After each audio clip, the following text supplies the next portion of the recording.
Isa ka ba sa SSS member o kahit isang pensyonado?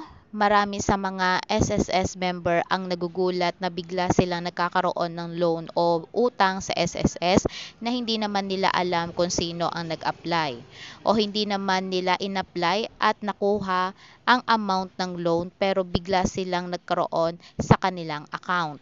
Tapos ang masaklap pa, sila pa yung nagbabayad nito. May mga bagong inahain sa Kamara para matigil ito.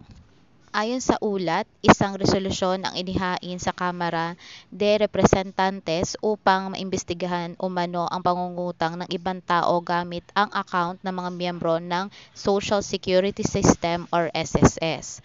Sa House of Resolution 1634, sinabi ni Misamis Occidental Representative Sancho Fernando Ominal na mayroong mga miyembro ng SSS na kapag calamity or salary loan na hindi nila alam.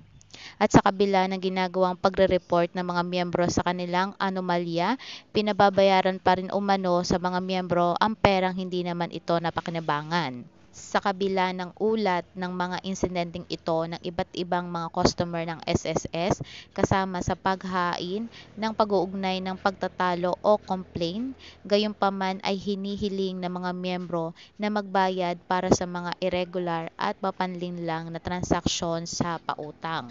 Sabi sa resolusyon, inuugnay ng mga miyembro ang mga irregular at papanlinlang na transaksyon na ito bilang resulta ng pag-hack, maluwag na pag-verify at inside job sa SSS bukod sa iba pa.